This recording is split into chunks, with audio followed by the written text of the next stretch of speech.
Today aku akan sharing tentang how to amplify the content storytelling for your business. Kenapa? Karena kayak sekarang kita lihat bahwa everyone bisa membuat konten gitu kan. Everyone from your business, for the personal bisa membuat konten. So sekarang juga mulai banyak business owner yang membangun personal branding gitu. So sebenarnya aku mau share tentang pengalamanku gitu di Foursquare. Foursquare ini kan merupakan comprehensive creative consultant. Kita agency, we help brand to build the social media presence, the digital presence. Sama target Foursquare adalah B2B. So, tapi kenapa Foursquare membangun konten gitu? Saya mulai masuk ke digital, membangun konten sebagai foodies. I love foods, so I share about foods dari 2014. Instagram masih berupa community. So, different. Sekarang Instagram bisnis, kita harus dipaksa untuk pasang ads. Kita harus dipaksa untuk mengalahkan algoritma Instagram. And then sekarang juga muncul TikTok, different game. Instagram, supaya kontennya bisa hit with the algorithm, so your content, orang harus follow di Instagram. But TikTok, nggak perlu follow. Your content viral, followers 100, konten bisa 1 juta views. But tadi, the question is how people bisa follow your Instagram. Tadi itu content storytelling. So, kita balik ke Foursquare gitu. Kita ngomong, Foursquare adalah B2B. Jadi, our clients, kita handle Bursa Efek Indonesia dari 2016 sampai sekarang. Kita bantu juga Lazada, BCA, Unilever, Tata Coffee, Arabica, dan lain-lain. So, kalau kita lihat sekarang, walaupun target market adalah B2B, tapi kan ada people di belakang sana yang bekerja, yang dia akan melihat konten every day. Contoh, aku ketemu sama, nggak ada di sini, namanya satu brand dari China, CCTV EasyFish.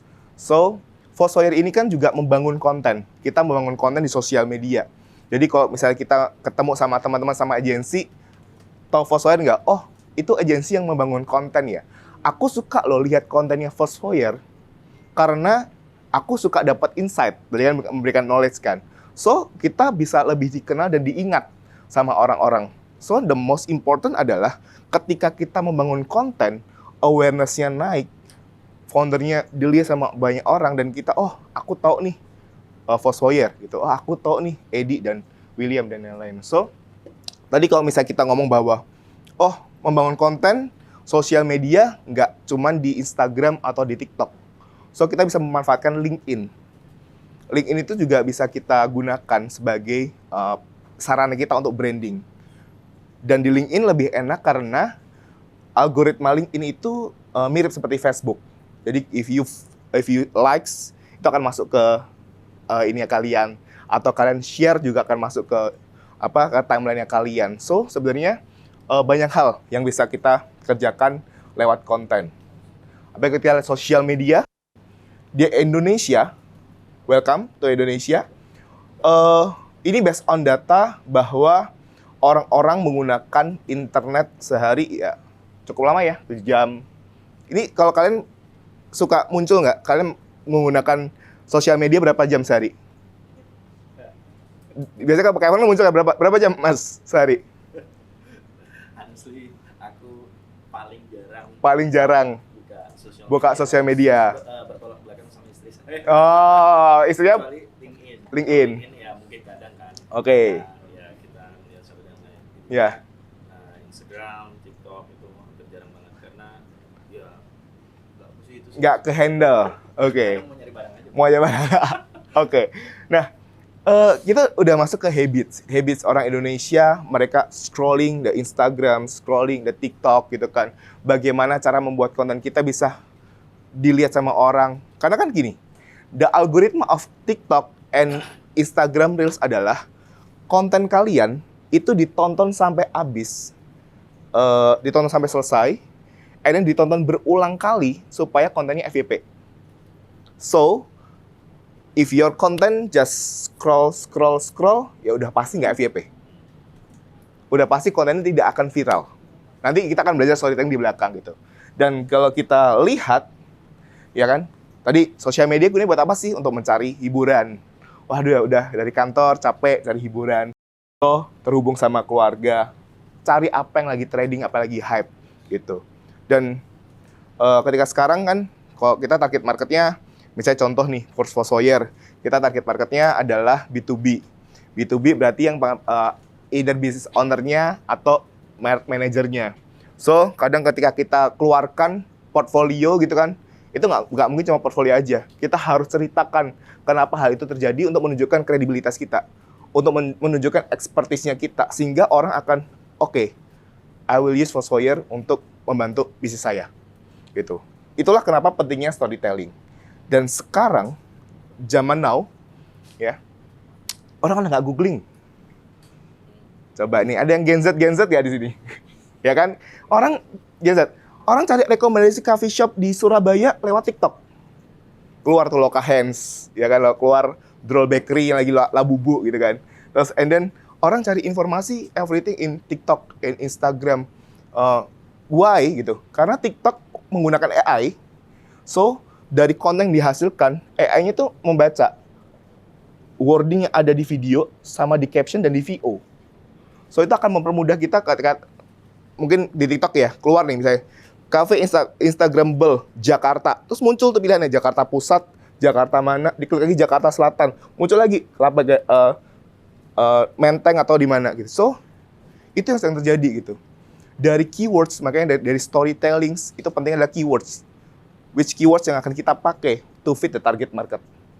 Karena seringkali the problem adalah bagaimana kita membuat konten, how will we create the content fit to our target market.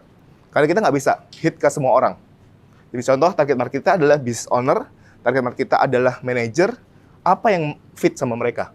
Apa yang kira-kira mereka akan lihat dan apa mereka akan suka dari konten yang kita hasilkan gitu. This era, ya kalau kita modern gitu kan, orang akan scroll, ya bagaimana konten yang dilihat yang bisa menghasilkan emosi buat mereka.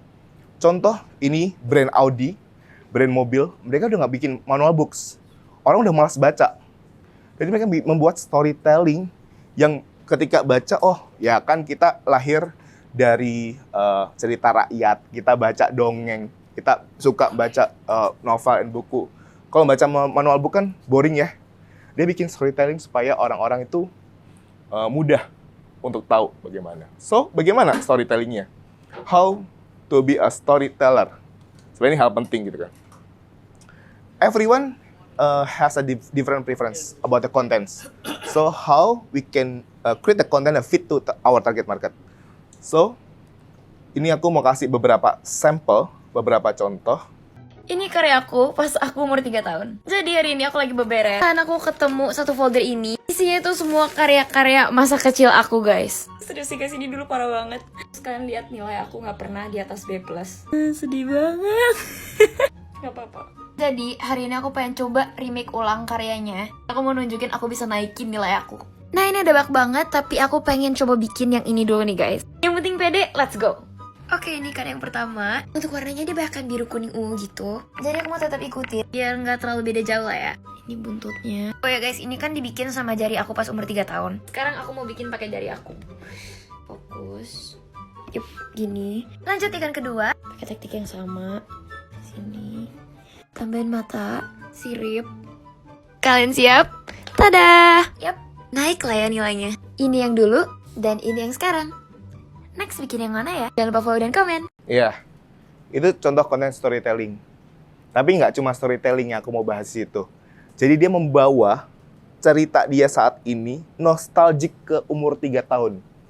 So everyone can relate. Oh, gue di umur 3 tahun gambar apa ya? Ya. So, mau pesawat ya? Mau gambar rumah seperti apa? Jadi dia mengkombin dengan, oh Eva, sekarang dia memang drawer, painter kan, dia menggambar gitu, dia melukis. Dan dia kan, oh dulu lukisanku memang jelek, dapat B aja nggak pernah. So, sekarang sebagai pelukis, aku mau nostalgic dong, kayak yang dulu. Dan dia mengajak orang untuk, kalau menurut kalian, bagus kan ininya, berapa nilainya. So dia invite peoples untuk join the conversations. Gitu. So aku mau share lagi. Jadi hari ini ada temanku yang lagi galau, terus aku minta dia coret-coret aja deh. Sampai coretannya dikasih tanda sedih dong. Ya udah langsung aja kita lanjutin. Jadi di sini aku kepikiran kayak batang bunga, tapi bunganya tuh udah layu. Dan di bagian atas ini aku kepikiran bentuknya tuh kayak sayap. Jadi langsung aja aku lanjutin bikin bulu-bulu sayapnya. Nah, kira-kira kayak gini deh. Dan di bagian sini, ini tuh kayak muka dari samping. Ini tuh hidungnya, terus mulutnya, dan dagunya. Nah, jadi deh wajah dari samping. Di sini aku tambahin rambutnya juga. Sebelum gambarnya selesai, aku mau taruh hadiah kecil juga di tas temen aku. Ini tuh Macarizo Sensations yang bisa bikin rambut wangi. Bisa juga disemprot di pakaian, di sepatu. Kalau aku sih semprot di mana-mana, soalnya wangi banget. Dan ini dia hasil gambarnya guys. Jadi kayak agak galau-galau sendu gitu ya. Nah, Betan ini dulu desainernya Fossoyer. Di Fossoyer kita encourage people untuk bisa membuat konten. Kenapa? Karena ya kita handle clients. So kalau kamu nggak ngerti bikin konten, ya kamu ngapain kerja di Fossoyer gitu. Kamu kan kerjain konten kan gitu kan, harus paham gitu, harus ngerti. Dan akhirnya Betan resign, dia fokus menjadi content creators. So waktu di Fossoyer aku bilang sama Betan bahwa Betan, your talent tuh very good. Lu bisa kembang.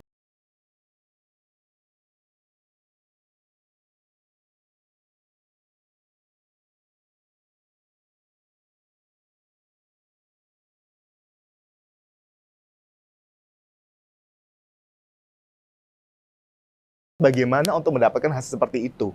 So, aku bilang Betan, coba deh cari sesuatu yang lu invite people untuk bisa join konten lu gitu. Makanya dia selalu bawa buku, coret.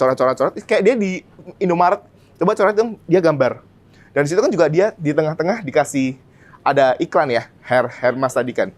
Jadi ketika sekarang cuma ngomongin tentang produk aja, orang kan kayak, ngapain sih?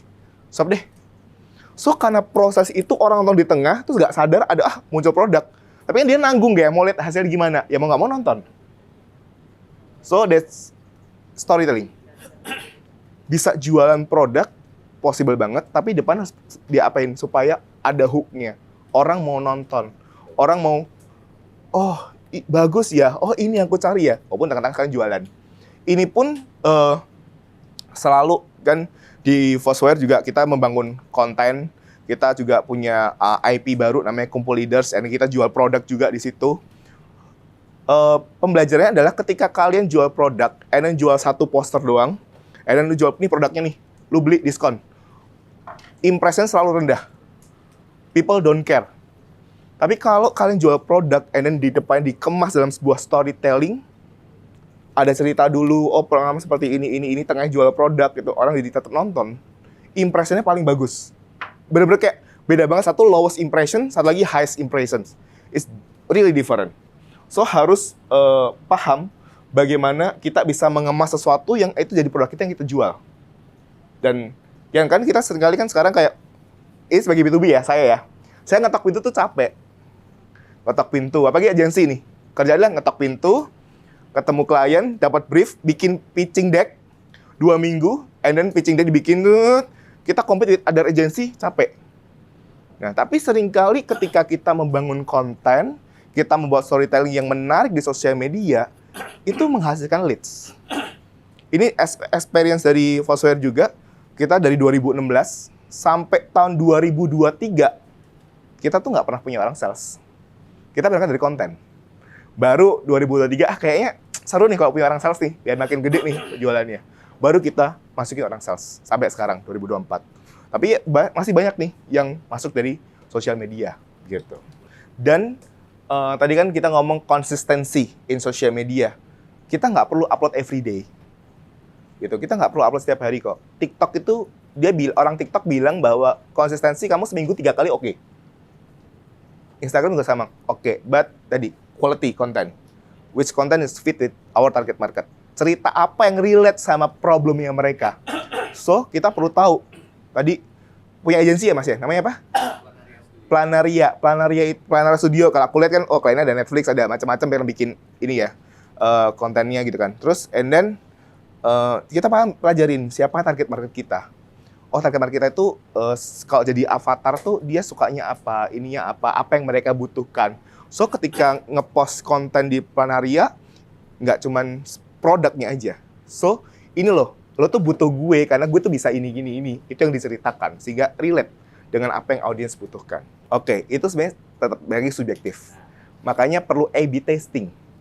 So that's why kenapa ketika kita membuat konten, we define the content pillar.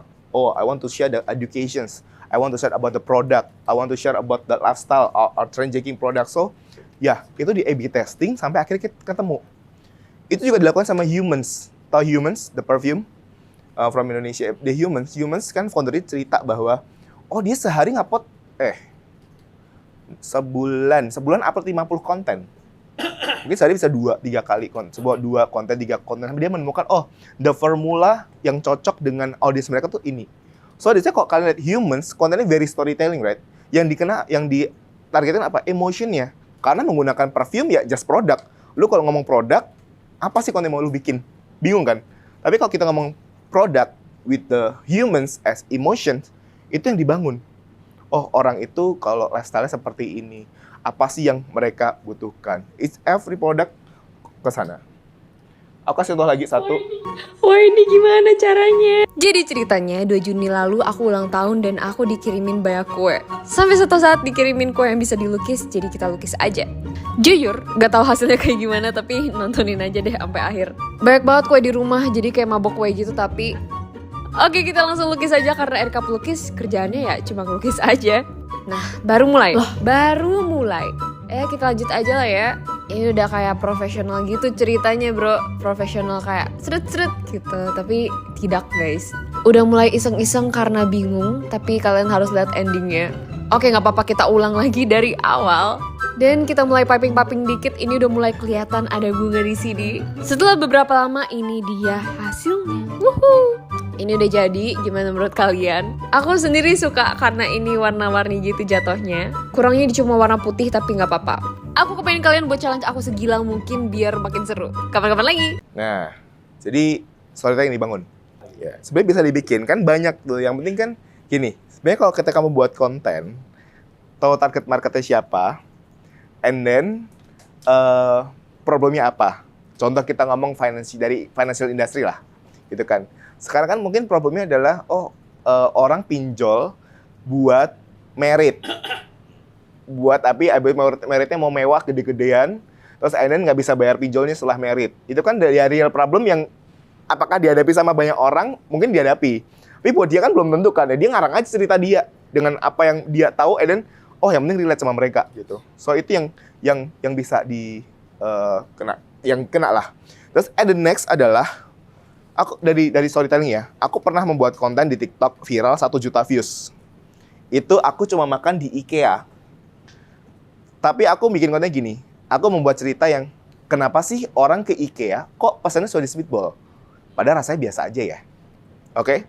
So, it's preference kan. Menurut aku biasa aja. Tapi ternyata ada pro and kontra yang akhirnya orang comments. Iya kak, biasa aja emang enakan fish and chipsnya.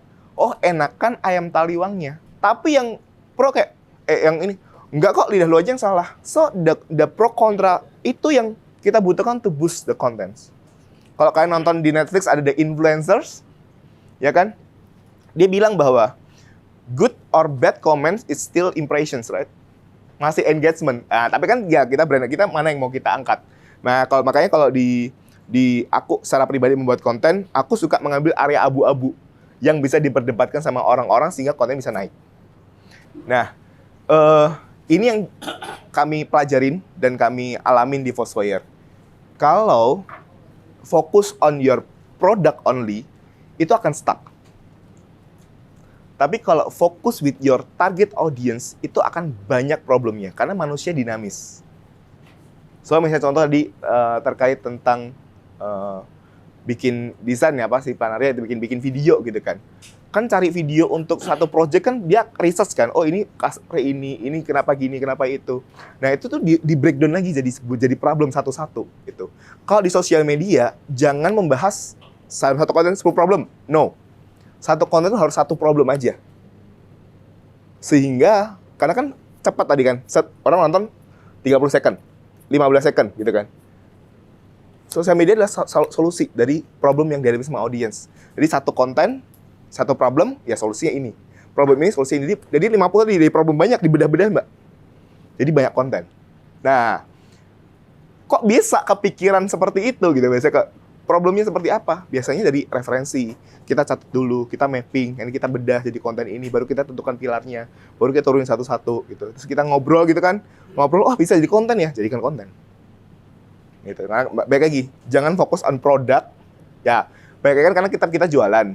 Ada hard sell-nya, ada soft sell-nya. Biasanya kalau hard sell ya goal-nya buat sales, lu pasang ads saja, gedein. Kalau soft sell ya itu, storytelling supaya brand-nya lebih didengar sama banyak orang. Jadi hari ini So, tadi kalau kita ngomong konten, itu berasal dari apa yang kita tahu. Produk kita apa, ya kan? Oh, kita tahu nih, saya mau jualan servis saya 360.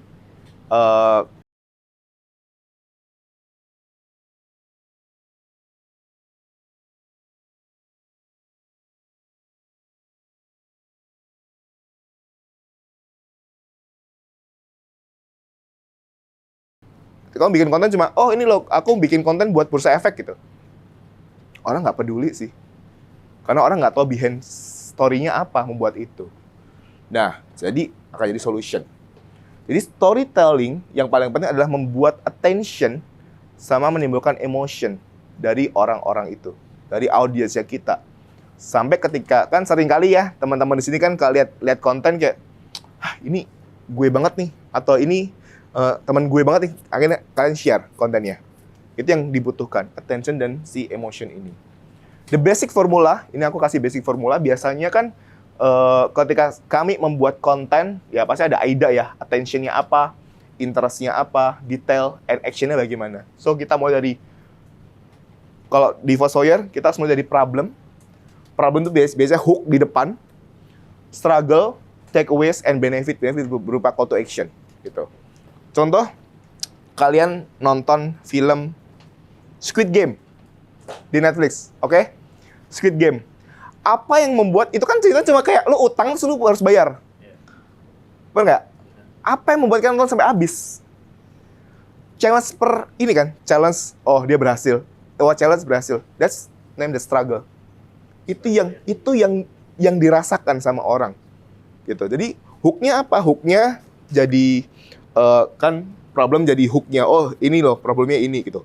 Nanti aku kasih contoh di belakang juga, oh problemnya ini. Tapi struggle-nya apa yang dihadapi sama mereka, akhirnya kayak, oh iya ya, ini gue banget ya. Oke, gue share deh, atau gue save deh, atau gue share ke teman gue deh, gitu. Problem yang relevan sama target market, yang relate, ada hook-nya. Ya, balik lagi, kalau kita ngomong sosial media, hero-nya itu bukan kita. Hero-nya itu bukan brand. Hero-nya adalah audience. So, tadi bagaimana konten sosial media kita itu adalah solusi dari problem yang dihadapi sama audience. Contoh ketika kami menghandle Bursa Efek Indonesia, problemnya apa audience? Mereka nggak bisa baca laporan keuangan. So, kita sebagai brand adalah bagaimana cara membaca laporan keuangan yang mudah dimengerti sama mereka. Itu kita bikin konten nanti. Aku share di belakang. Itu tembus 100.000 views. Organik. Struggle yang relate sama mereka, takeaways-nya kayak, oh iya ya, bener juga ya. Oh gue banget nih, maksudnya kan kalian suka lihat kalimat-kalimat sendu gitu kan di sosial media ya. Kalian share, and kalian follow kalian ini. Clear action, dan kasih call to action. Biasanya follow kah, atau komen di bawah kah, dan lain-lain. Ya, seringkali kan kayak sosial media, dihukan, hi guys, gitu kan. Orang udah gak peduli kali sama hi guys. Ya, apaan sih hi guys, skip. Gitu. So, kita harus paham orang Indonesia itu attention span-nya berapa lama. Orang kita berapa lama gitu. Kalau di 2000 kita belum ada sosial media gitu kan, orang ngobrol nih fokus nih. Bisa 12 second gitu kan. Terus sekarang cuma 3 second. Makanya cepet kan? Apa sih swipe? Orang pada ngomong, apaan sih swipe? Cuma 3 second. So, 3 detik pertama ini di awal yang kalian harus benar-benar pikirkan. Tadi kan aku di depan, ketika aku kasih contoh yang IKEA, itu hook yang aku bikin. kenapa sih orang sukanya sama Sweetball, padahal rasanya biasa aja. Itu kan mempertanyakan. Ya kan, mempertanyakan apa sih, kenapa sih gitu. Kenapa sih orang kok bla bla bla bla bla. So orang kan berpikir, oh iya benar juga ya. Ini ngomongin apa sih? Dia akan bertanya seperti itu sampai akhirnya dia nonton video sampai habis. Gitu. 3 second, even ya sama ikan koi. Ikannya cuma kita lebih cepat dari mereka. Jadi 3 detik pertama, the 3 seconds rules ini yang paling penting. Tadi people ya scrolling sampai akhirnya mereka menemukan sesuatu yang interesting buat mereka. Sesuatu yang memang mereka suka. Kan baik lagi kan biasanya Mas biasanya nonton ya di TikTok atau Instagram, pasti swipe sampai oh ini yang gua mau nih, konten yang edukasi nih gitu kan. Tapi edukasinya kan juga pilih-pilih. Mau edukasi apa nih yang Mbak mau gitu kan. Nah, apa sih yang mereka butuhkan? Gitu. So, ini salah satu konten yang kita bikin, tadi gue bilang 100.000 views. Gitu. 109.000 lah yang likes 619 gitu. Kita research bahwa orang tuh susah membaca laporan keuangan. Gitu. So, solusinya adalah kita membuat supaya mereka tuh paham cara baca keuangan yang mudah gimana, yang nggak bikin pusing gimana, yang anti pusing gimana gitu. Dari sini kita kasih formulanya juga supaya mereka bisa tahu, oh caranya seperti ini lo baca. Kalau lu download aja, lu cari ini sama ini kan orang Indonesia suka disuapin ya. Gak apa-apa, suapin aja gitu. Mau apa, tinggal kita masuk ke emosinya mereka. Oh iya ya, aku butuhnya ini ya. Oh ternyata memang harus seperti itu ya gitu. Termasuk ketika kita mau bikin single post. Bisa nggak single post berhasil? Bisa. Ini aku kasih contoh. Ini collab sama Minutes Manager gitu. Minutes Manager itu problemnya apa sih gitu kan? Manager-manager sekarang tuh problemnya apa sih? Digencat sama realita. Sama deadline sama perusahaan, and then sama peers. Nah, karena di Minutes Manager ini ada komunitas yang isinya manajer-manajer dari berbagai macam bidang, dari berbagai macam company, kita combine dengan brand-brandnya mereka, yang tempat mereka kerja. Mereka pikir jadi manajer bisa beli-beli apapun di Shopee, sesuka hati. Ya memang bisa sih, tapi beban kerjanya bikin mikir, kok bisa segede ini pressure-nya? Berharap dapat pujian good luck saat achieve target, tapi yang malah ada malah kerjaan nambah sampai no limit. Sering disemangatin dengan kalimat kita bisa sama pemimpin, sampai dijadiin happy kalau sukses. Ngedrop udah biasa sampai lebih sering nyapa halodoc daripada halo yang... Nah, cerita ini kan relate ya sama problem yang dihadapi sama si manajer-manajer ini. Dan ketika kita collab bos sama mereka, itu 1.600 likes dan 104 comments. So, itulah pentingnya kenapa kita harus paham dulu siapa target market kita. Siapa yang mau kita ajak ngobrol. Sehingga ketika kita udah paham, ya nggak usah bikin kalimat yang terlalu berat. Kita ngobrol aja di konten. That's why podcast lagi happening, right? Orang dengerin podcast gitu. Aku juga membuat podcast namanya Kumpul Leaders. Kalau pernah denger, ya kan, Kumpul Leaders kita membahas bersama leaders karena kita punya kegelisahan hati kayak, oh anak muda sekarang tuh kayak perlu belajar juga dari leader-leader yang udah berpengalaman gitu. Podcast Kumpul Leader pun juga kami bangun di akhir tahun kemarin, Desember 2023. Berarti sampai sekarang udah hampir belum setahun ya. Mungkin baru 10 bulan kita udah hit 70.000 followers di Instagram organik. Viewsnya bisa 1 juta views, ratusan ribu gitu. Karena apa? Relate problemnya gitu. Dan kalau misalnya mau lihat sebenarnya orang Indonesia itu seperti apa gitu kan, bentuknya gitu. Ya lihat Kumpul Leaders itu komennya menggambarkan masyarakat Indonesia banget. Atau akun prakerja juga sama, komennya menggambarkan masyarakat Indonesia banget. Jadi problem-problem itu biasanya yang tadi kan, gimana sih cara cari ide kontennya? Aku buka akun-akun lain, aku bacain komen-komennya aku mapping jadi konten. Komennya dipisah-pisah, problemnya what's the problem dari masyarakat ini, di mapping, oh ini butuhnya sini, ini masuk ini, jadi konten. Dan konten itu kan relate sama problemnya audience kan, jadi kita nggak pusing-pusing lagi. Contoh, ketika kita membuat konten manager ini, kita buka dulu nih, oh what is the problem dari manager ini.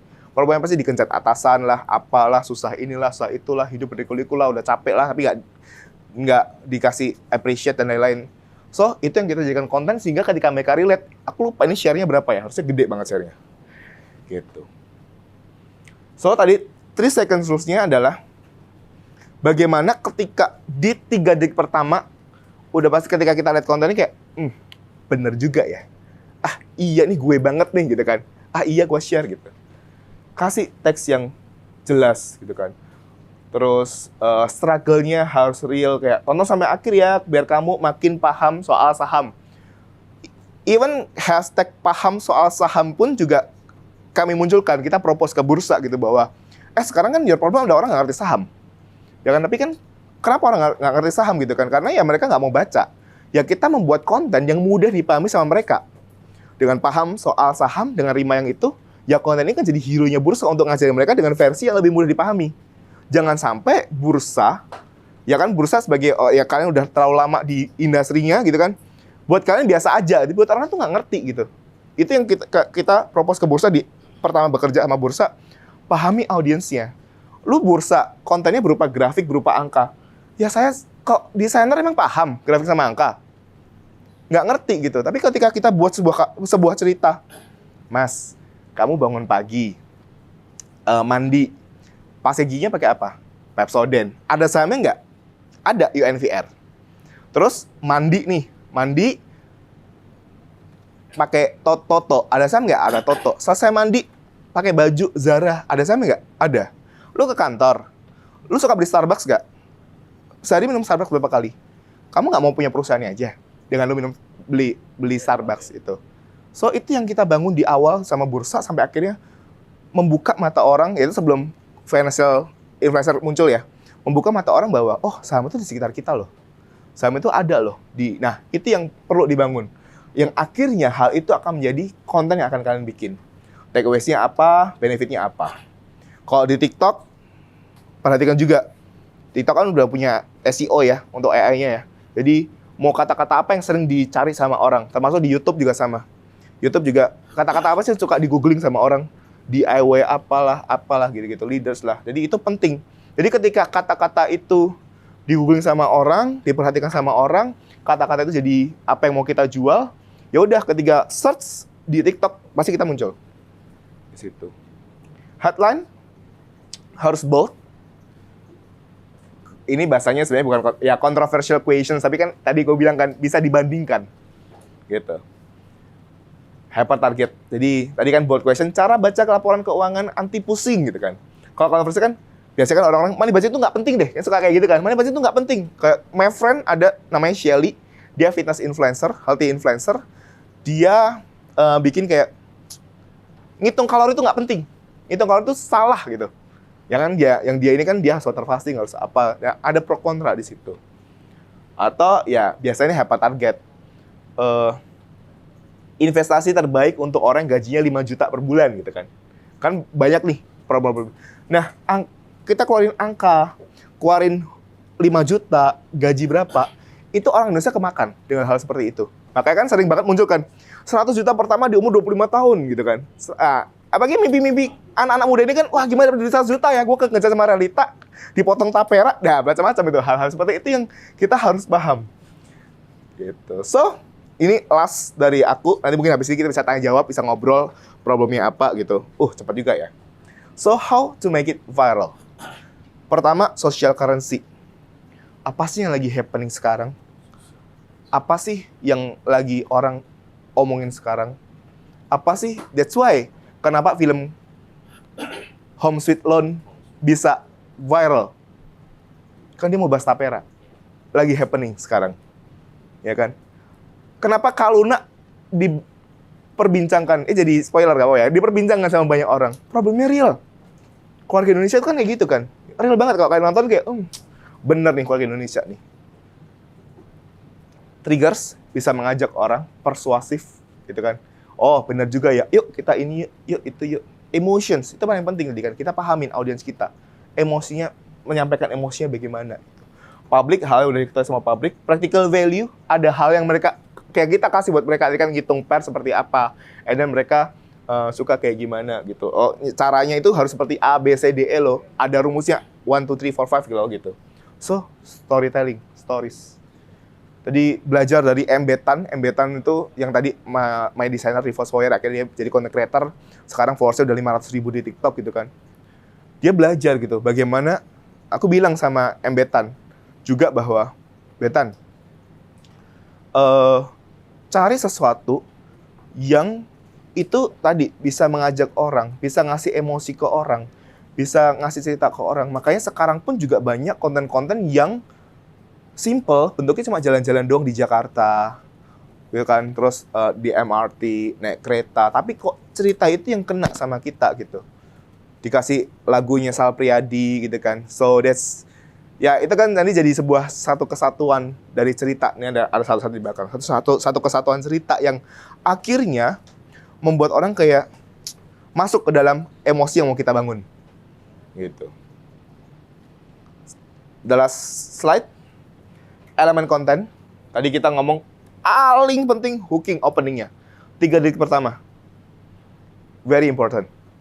Itu yang harus dipilih. Tadi kan harus hook, harus bold, ada kontroversialnya, ada ada satu hal yang mereka bisa kayak 5 detik pertama 5 juta atau 1 juta, ada kata-kata seperti itu.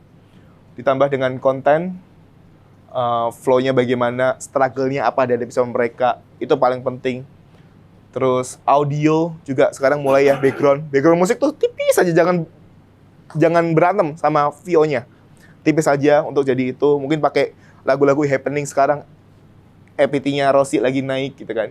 Terus visual juga, text, subtitles, itu juga perlu diperhatikan.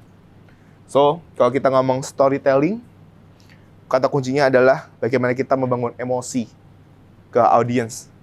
Kita tahu target audience kita siapa.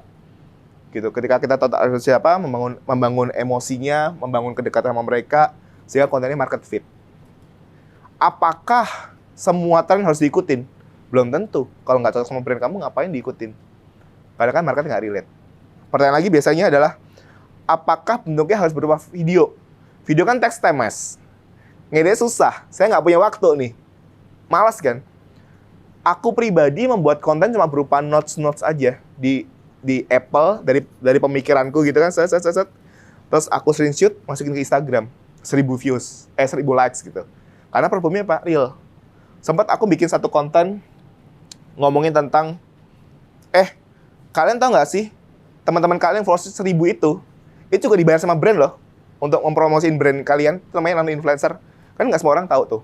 Nah, aku buka tuh fakta-faktanya, bla bla bla bla. Oh, bisa. Ya, itu kan di-share sama banyak orang tuh, karena real. Oh, ternyata teman gue yang suka promosiin ini dapat duit juga dari brand.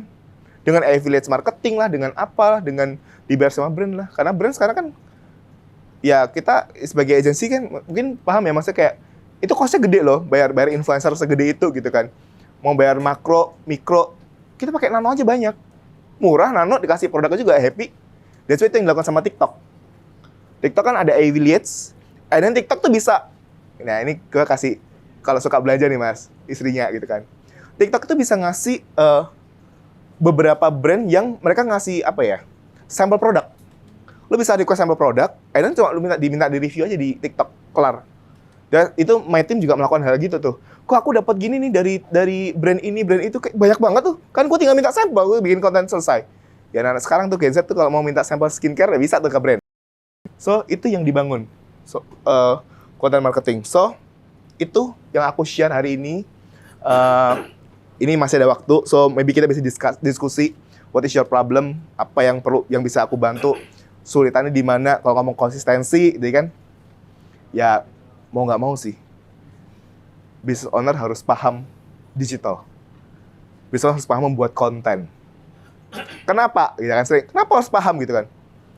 Next-nya, maybe kalian memakai agensi untuk membantu kalian. Biar nggak digoblokin sama agensi. Iya kan? Sedangkan kan, satu. Yang kedua, kadang agensi bingung. Foundernya maunya apa? Tapi kalau kalian udah tahu foundernya maunya apa, udah tahu harus bagaimana, you pick their agency, ya kan bisa. Enggak, salah cara lu. Coba deh cara gini. Efisien. Oke? So, itu aja dari aku. Terima kasih. Selamat siang.